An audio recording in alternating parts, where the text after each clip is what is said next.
Salam Bapak Ibu Saudara yang dikasihi Tuhan, salam sejahtera buat kita sekalian. Kembali kita pada saat ini ingin merenungkan beberapa kebenaran firman Tuhan yang patut kita simak dan kita perhatikan, bahkan kita hidupi dalam kehidupan kita sehari-hari. Bapak Ibu Saudara yang dikasihi Tuhan, saya akan angkat satu ayat yang akan menjadi renungan kita sekalian, yaitu dari Matius pasal 6 ayat yang ke-19 sampai dengan ayat yang ke-21. Saya akan bacakan buat kita sekalian. Janganlah kamu mengumpulkan harta di bumi ngengat dan karat merusakkannya, dan pencuri membongkar serta mencurinya. Tetapi kumpulkanlah bagimu harta di surga ngengat dan karat tidak merusakkannya, dan pencuri tidak membongkar serta mencurinya. Karena di mana hartamu berada, di situ juga hatimu berada. Bapak Ibu Saudara yang dikasihi Tuhan, ayat ini menegaskan buat kita bahwa orang Kristen, orang percaya yang sudah mengikut Yesus, lahir baru dan hidup dalam pengiringan, apalagi yang melayani Tuhan, diingatkan oleh Tuhan, jangan kita mengumpulkan harta di bumi. Saudara, mengapa Tuhan melarang dan tidak mengizinkan mengumpulkan harta? Apakah ini berbicara bahwa orang Kristen tidak boleh kaya, tidak boleh mendapat fasilitas selama hidup di bumi? Harta, bahkan segala sesuatu yang kita butuhkan menjadi penunjang dalam kehidupan, sama sekali bukan itu yang dimaksudkan. Tetapi apa yang dimaksud dengan harta di sini adalah, kenapa Tuhan tidak menginginkan kita mengumpulkan harta di bumi? Sebab orang yang mengumpulkan harta mempunyai tujuan bahwa sesungguhnya harta adalah menjadi kebanggaannya. Itu yang Tuhan larang. Oleh karena itu, kenapa demikian? Dan harta apa yang ada di bumi yang dunia ini sedang cari, bahkan banyak orang Kristen juga mencarinya dengan luar biasa, siang malam berjeripaya. Tetapi Tuhan katakan, jangan kamu mengumpulkan harta.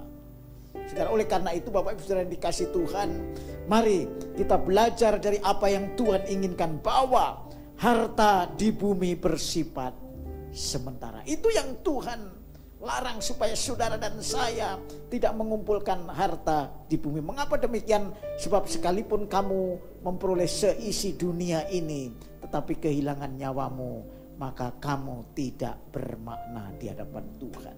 Kamu tidak akan mendapat sesuatu yang baik, dan kamu akan rugi sampai selama-lamanya.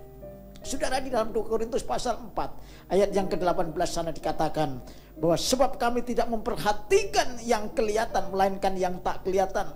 Karena yang kelihatan adalah sementara, sedangkan yang tak kelihatan adalah yang kekal. Saudara, harta itu adalah sementara, dia fana. Bahkan kematian pun tidak kita bawa ketika harta itu masih berkelimpahan di dalam kehidupan setiap orang yang kaya.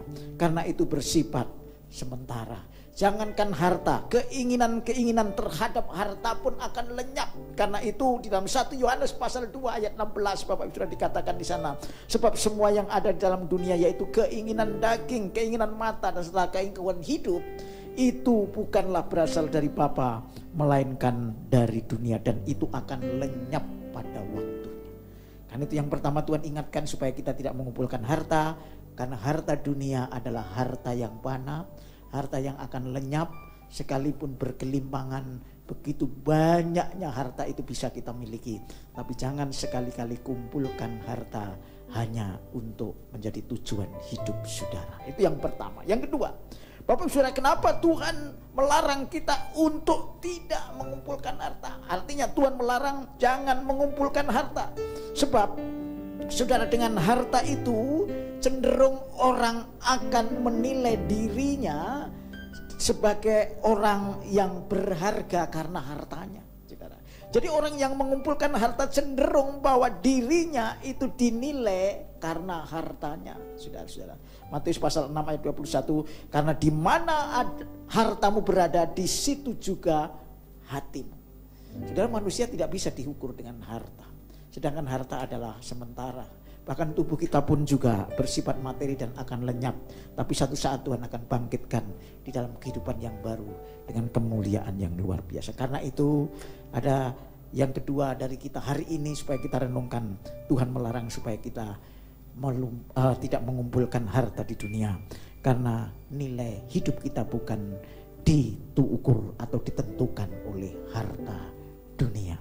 Saudara, yang ketiga, Tetapi kumpulkanlah harta di surga, yaitu bagaimana kita mengubah hidup kita yang mempunyai nilai kekekalan.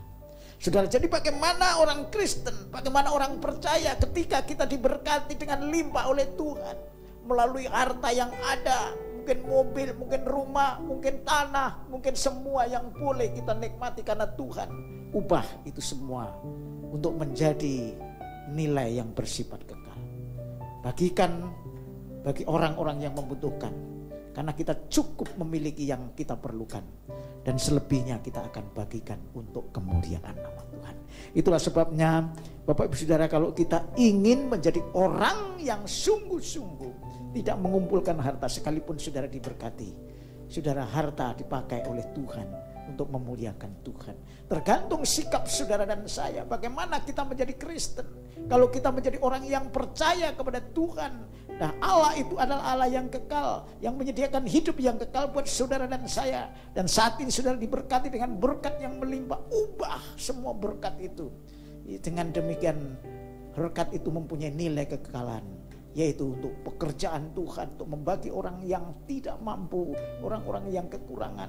Bahkan kita cukup dengan apa yang Tuhan nyatakan cukup untuk kehidupan kita bersama dengan keluarga. Selebihnya adalah untuk kemuliaan nama Tuhan. 1 Timotius pasal 6 ayat 19. Dan demikian mengumpulkan suatu harta sebagai dasar yang baik bagi dirinya di waktu yang akan datang untuk mencapai hidup yang sebenarnya.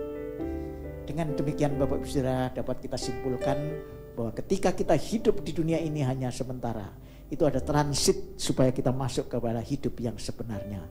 Selama kita mendapat fasilitas yang bersifat duniawi, yang bersifat sementara, mari kita ubah harta, berkat yang bersifat materi untuk nilai-nilai yang bersifat kekal. Karena itu jangan mengumpulkan harta di bumi, kumpulkan harta di surga, sebab di sana kita akan menerima buah daripada apa yang kita ubahkan. Dari harta yang sementara kita ubah menjadi harta yang kekal. Karena itulah tujuan hidup kita, untuk mencapai hidup yang sebenarnya. Kiranya renungan ini memberkati saudara dan saya. Tuhan Yesus memberkati. Haleluya. Salam.